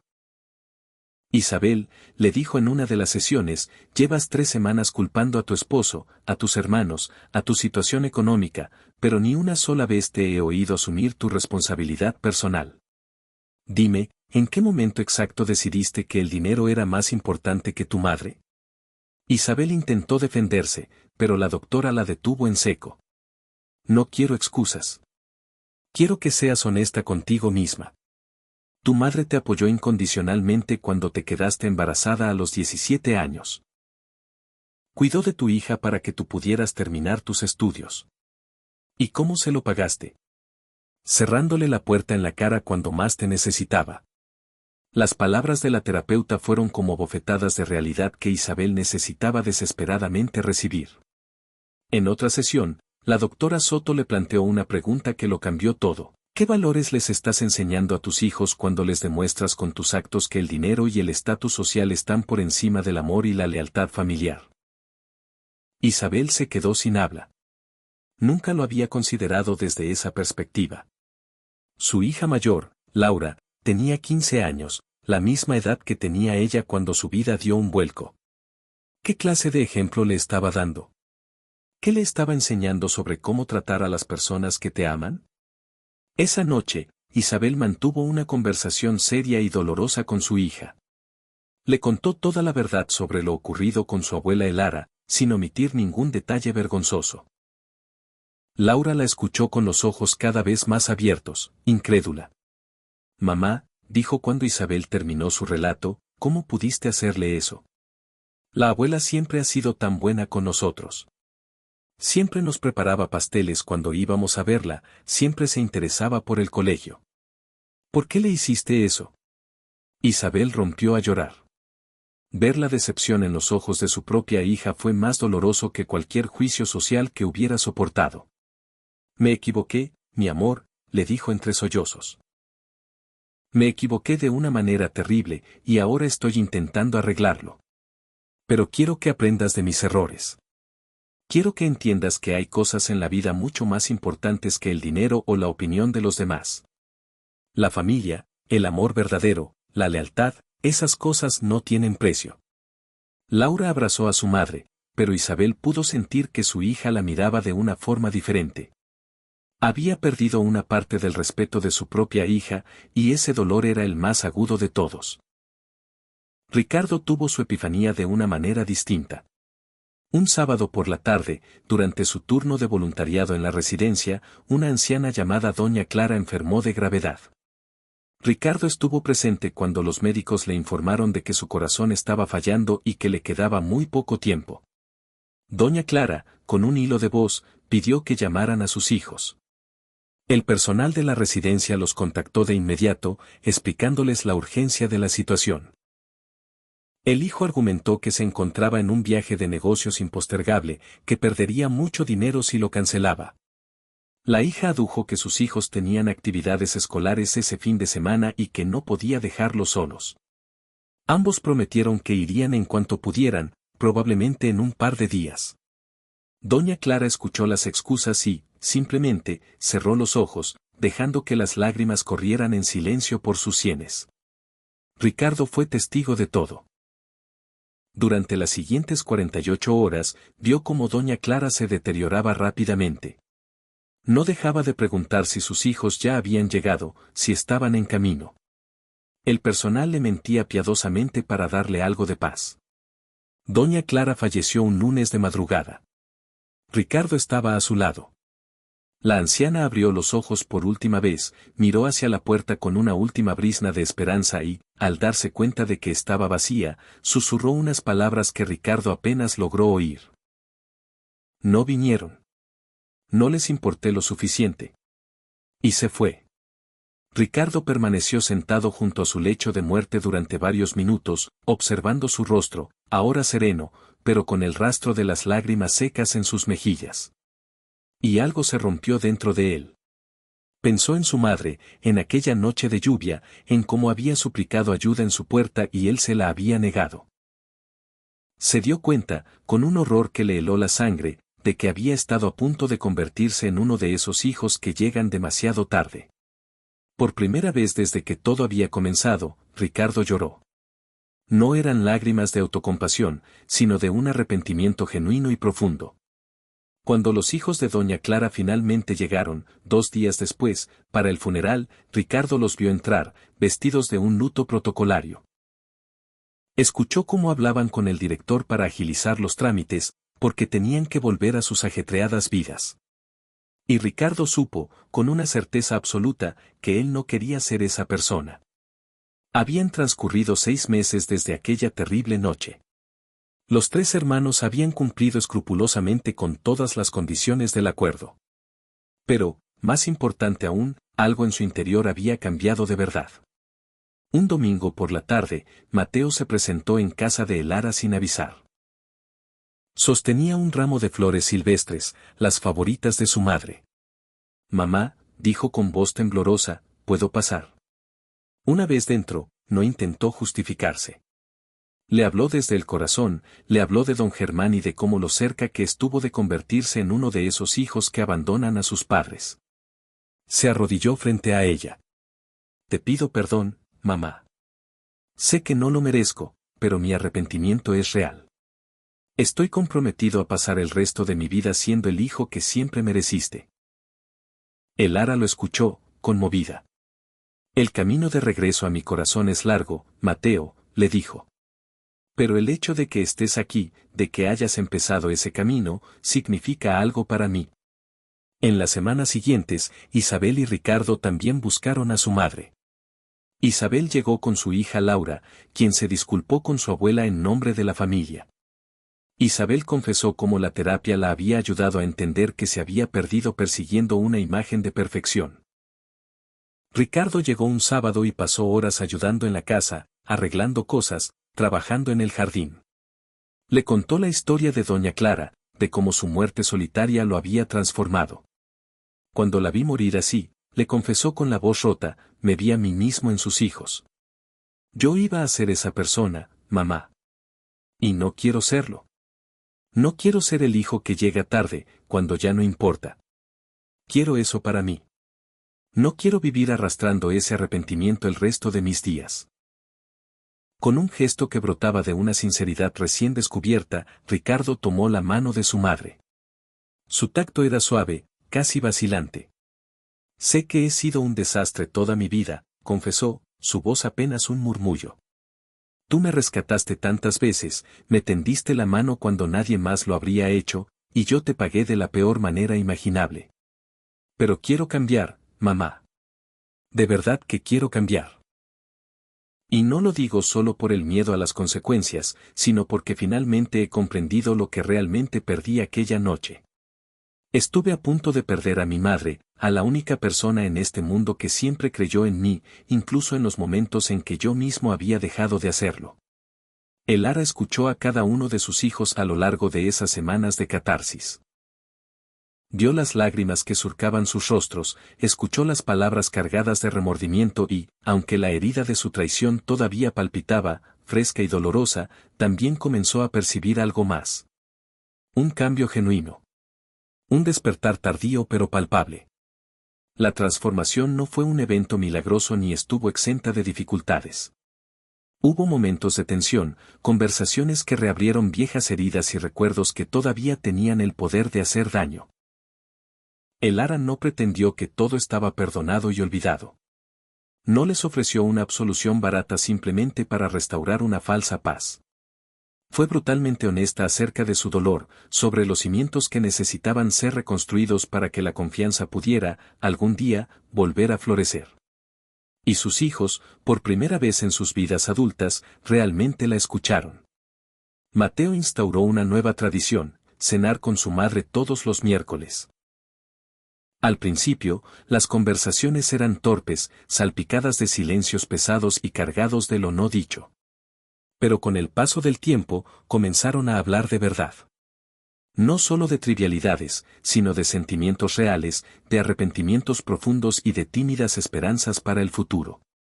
Isabel, por su parte, comenzó a llevar a sus hijos a visitar a Elara cada domingo. En la calidez de la cocina, Elara les enseñaba a preparar las recetas que habían pasado de generación en generación. Les contaba historias de su abuelo Julián, de cómo era la vida cuando sus propios padres eran jóvenes. Y en esos momentos, suspendidos en el tiempo, Isabel observaba cómo sus hijos forjaban una conexión con su abuela, un lazo puro y genuino que ella misma había olvidado cómo cultivar. Ricardo se autoproclamó el manitas oficial de Elara. Cada sábado por la mañana, llegaba con su caja de herramientas, dispuesto a reparar cualquier desperfecto en la casa. Pero más allá del trabajo físico, lo que realmente importaba era el tiempo que pasaban juntos, charlando mientras trabajaban, reconectando lentamente después de años de una distancia autoimpuesta. Rafael siguió siendo una presencia constante en la vida de Elara, no como un salvador, sino como un amigo leal y verdadero. Aquella noche bajo la lluvia, se había forjado entre ellos un vínculo especial, uno que trascendía las extrañas circunstancias de su encuentro.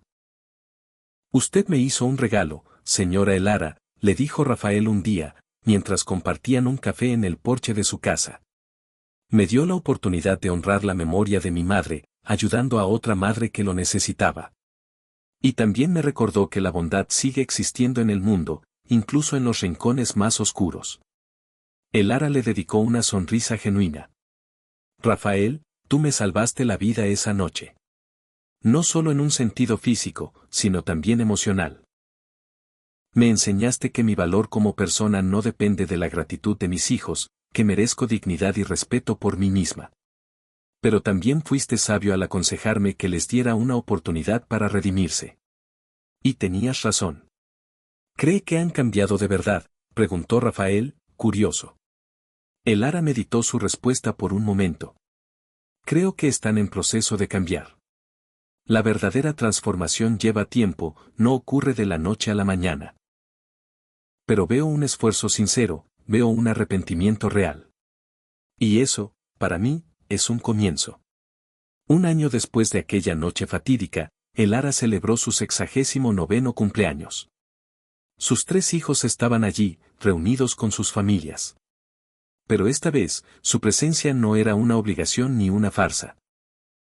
Mateo había traído un pastel, elaborado siguiendo la receta que Elara le había enseñado a Isabel cuando era niña, y que Isabel, a su vez, le había enseñado a su hija Laura, quien lo había horneado con especial esmero para su abuela.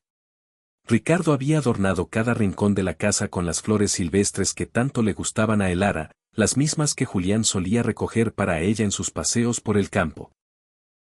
Había recuperado viejos álbumes y había colocado fotografías familiares por toda la casa, creando un mosaico de recuerdos de tiempos más felices.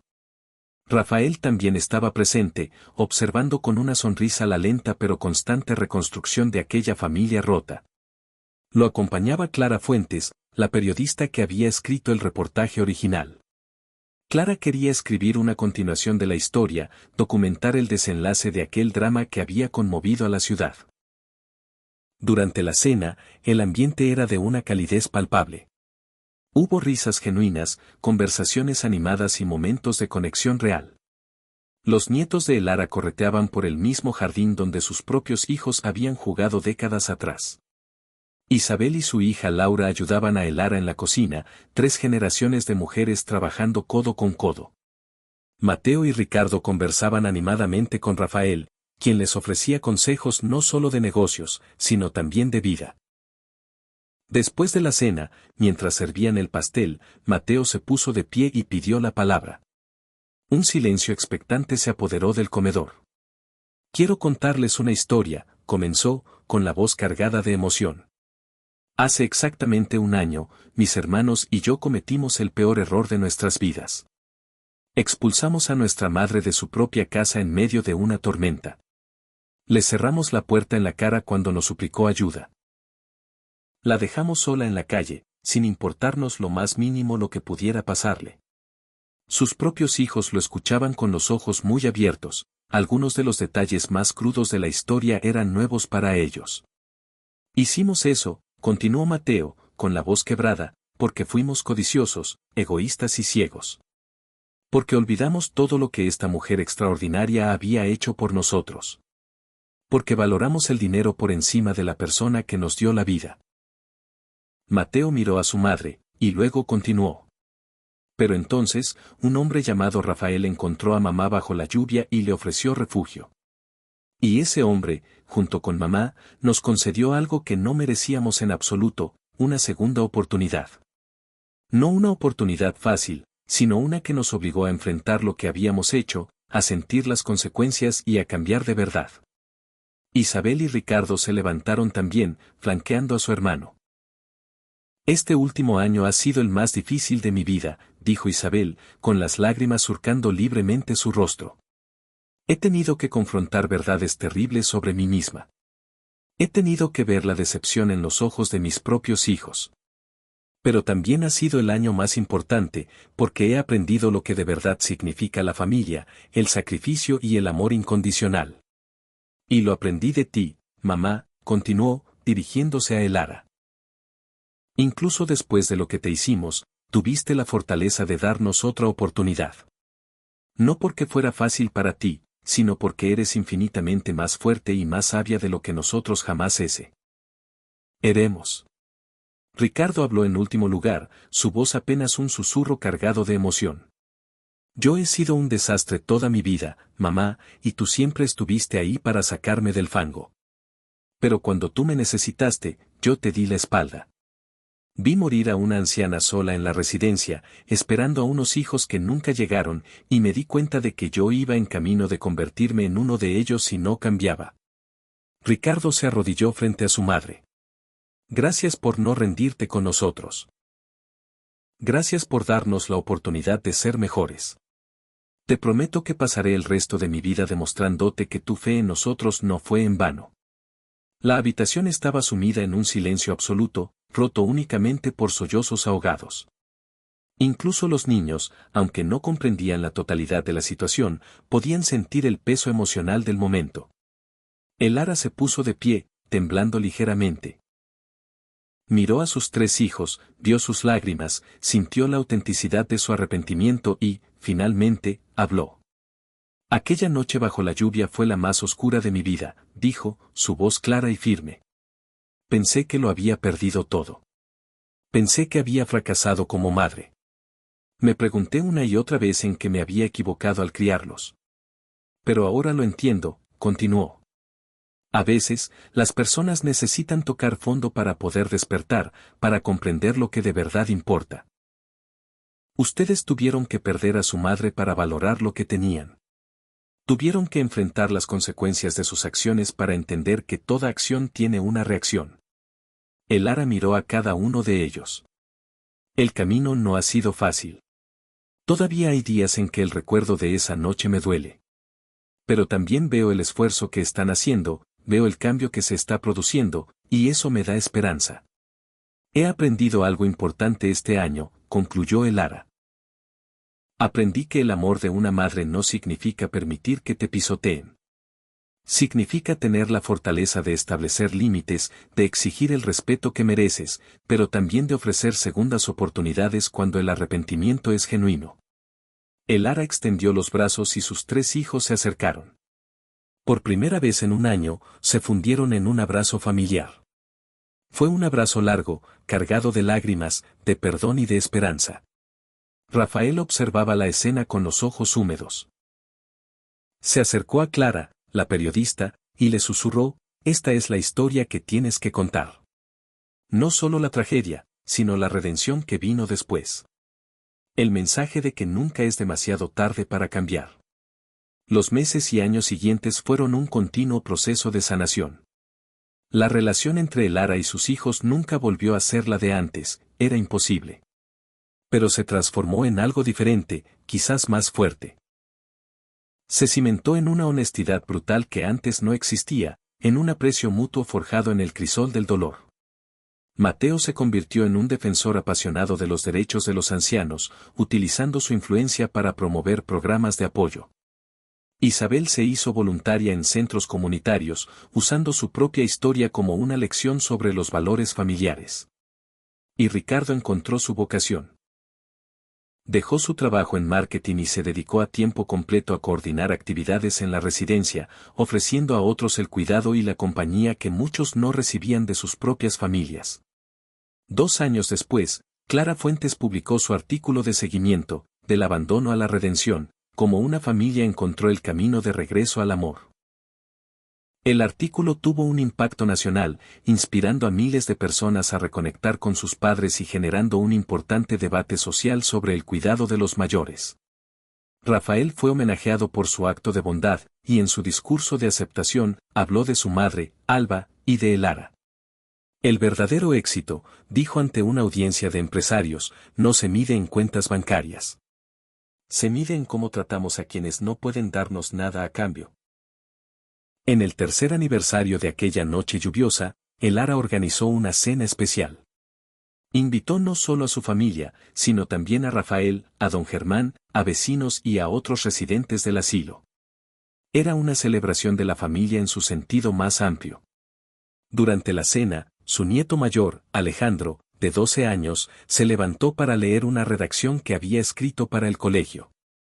Mi héroe es mi abuela Elara, comenzó el niño. Lo que la hace mi heroína no es lo que le pasó, sino cómo respondió.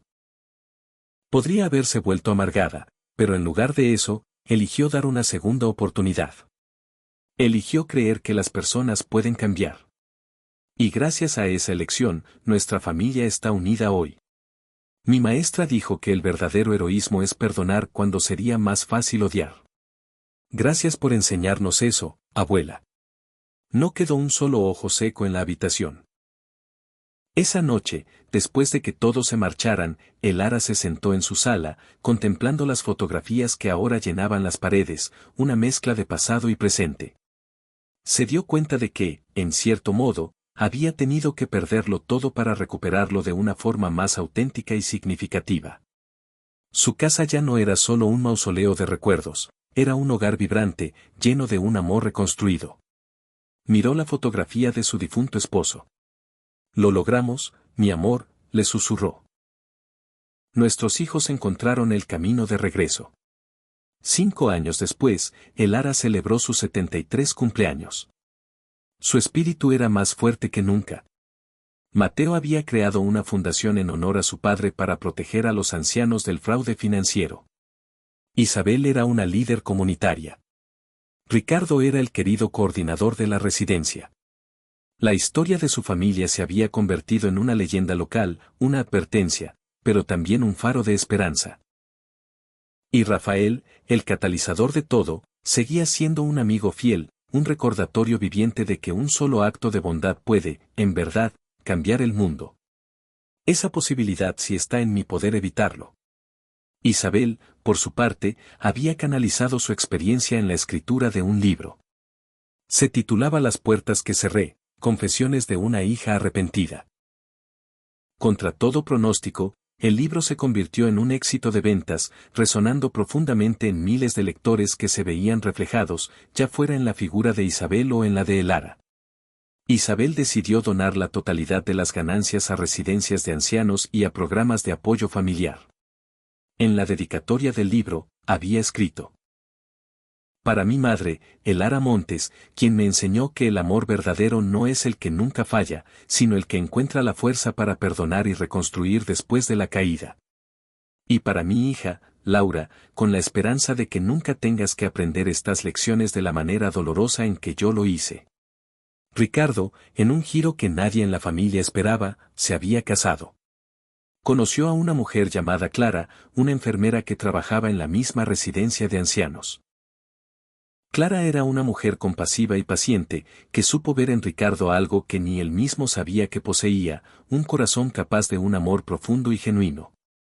La boda fue una ceremonia íntima pero hermosa, celebrada en el jardín de la casa de Elara. Durante sus votos matrimoniales, Ricardo agradeció públicamente a su madre por haberle enseñado, aunque fuera por el camino más arduo, el verdadero significado del amor y del compromiso. Mamá, dijo Ricardo, con la voz embargada por la emoción, estuve a punto de destruir mi vida por mi egoísmo, pero tú me diste una segunda oportunidad que me permitió convertirme en un hombre del que, finalmente, puedo sentirme orgulloso. Gracias por no rendirte conmigo, incluso cuando yo ya me había rendido. Clara y Ricardo nombraron a su primera hija Elara, en honor a la abuela que había salvado a su familia de las cenizas. Don Germán, el anciano cuya soledad tanto había impactado a Mateo, falleció a los 87 años. Pero no murió solo, como tanto había temido. Murió rodeado de amor, con Mateo a su lado, sosteniéndole la mano y leyéndole los poemas que tanto le gustaban. Los hijos de don Germán finalmente aparecieron para el funeral, pero llegaron tarde, como siempre. Mateo los observó con una mezcla de pena y repulsión, viendo en ellos un reflejo de la persona que él había sido y jurándose a sí mismo no volver a caer en esa oscuridad. Durante el funeral, Mateo pronunció unas palabras emotivas. Don Germán me salvó la vida, dijo. No de la manera dramática en que Rafael salvó a mi madre, pero de una forma igualmente crucial. Me salvó de convertirme en el tipo de hijo que sus propios hijos fueron para él. Me enseñó, a través de su dolor y su soledad, el incalculable valor de estar presente para nuestros padres mientras todavía tenemos la oportunidad. Rafael continuó siendo una presencia fundamental en la vida de Elara. Se habían convertido en los mejores amigos, unidos por el recuerdo de aquella noche que había alterado el curso de tantas vidas. Rafael nunca volvió a casarse tras la muerte de su esposa años atrás, y Elara nunca buscó un sustituto para Julián. Sin embargo, encontraron en su amistad una compañía valiosa y reconfortante. Los domingos por la tarde se convirtieron en un ritual sagrado. La familia al completo se reunía en casa de Elara para comer. No era una obligación impuesta, sino un deseo compartido. Los nietos correteaban por el jardín, Isabel y Laura cocinaban con Elara, y los hombres charlaban en el salón. Era exactamente la estampa familiar con la que Elara había soñado durante sus largos años de soledad. Un domingo en particular, mientras todos estaban reunidos, recibieron una visita inesperada. Era Clara Fuentes, la periodista. Pero esta vez, no acudía en busca de una historia. Venía acompañada de su propia madre, una mujer de 70 años que caminaba con dificultad. Señora Elara, dijo Clara, con los ojos brillantes, después de escribir su historia, Tuve una conversación muy difícil conmigo misma. Me di cuenta de que, aunque yo no había abandonado a mi madre como lo hicieron sus hijos, tampoco estaba siendo la hija que ella merecía. Siempre estaba demasiado ocupada, siempre tenía una excusa para no visitarla más a menudo. Clara abrazó a su madre. Su historia me despertó. Me hizo comprender que el tiempo es un bien precioso y que no quería mirar atrás con arrepentimiento. Así que he venido a darle las gracias personalmente. Su historia no solo salvó a su familia, también salvó a la mía. Elara abrazó a ambas mujeres. Esa es la razón por la que vale la pena compartir nuestras historias, incluso las más dolorosas. Porque nunca sabemos a quién podemos ayudar, a quién podemos despertar antes de que sea demasiado tarde. Esa tarde, mientras el sol se ponía, tiñendo el cielo de tonos anaranjados, Elara se sentó en el jardín, en el mismo banco donde Julián solía leer el periódico cada mañana. Cerró los ojos y pudo sentir su presencia, casi como si estuviera sentado a su lado. «¿Lo ves, mi amor?», le susurró al viento. «Nuestros hijos encontraron su camino. Fue un viaje oscuro y doloroso, pero al final, encontraron el camino de regreso a nosotros, a todo lo que intentamos enseñarles». Una suave brisa agitó las flores silvestres que Ricardo había plantado, y Elara podría haber jurado que escuchó la voz de Julián en el susurro del viento. «Siempre supe que lo harían, mi amor. Porque tuvieron a la mejor maestra». Elara sonrió, secándose una lágrima solitaria que rodaba por su mejilla. No era una lágrima de tristeza, sino de gratitud. Los años siguientes transcurrieron con una dulzura que solo se puede apreciar plenamente después de haber conocido la amargura. Cuando Elara cumplió 75 años, la familia organizó una celebración especial. No solo estaban sus hijos y nietos, sino también decenas de personas cuyas vidas habían sido tocadas por su historia. Durante la fiesta, el alcalde de la ciudad se presentó con un reconocimiento oficial. Iban a nombrar un nuevo centro comunitario para ancianos en su honor, el Centro Familiar Elara Montes. «Señora Elara», dijo el alcalde, «su historia nos ha enseñado a todos una lección vital, que nunca es demasiado tarde para cambiar y que el amor de una madre es una fuerza capaz de transformar los corazones más endurecidos». Abrumada por la emoción, Elara apenas pudo hablar. «No soy una heroína», dijo finalmente. «Soy solo una madre que hizo lo que cualquier madre haría, dar segundas oportunidades. Soy una mujer que tuvo la bendición de ser rescatada en su momento más oscuro por un ángel llamado Rafael. Soy una persona que aprendió que el dolor puede transformarse en crecimiento. Si mi historia puede enseñar algo, espero que sea esto: nunca subestimen el valor de sus padres. El tiempo es limitado y precioso. No lo desperdicien, porque cuando llegue el último día, lo único que importará será el amor que dieron y el amor que recibieron». La sala estalló en un aplauso conmovido. Esa noche, Elara se sentó en su habitación, rodeada de las fotografías de su vida. Había una foto del toldo donde Rafael la había encontrado.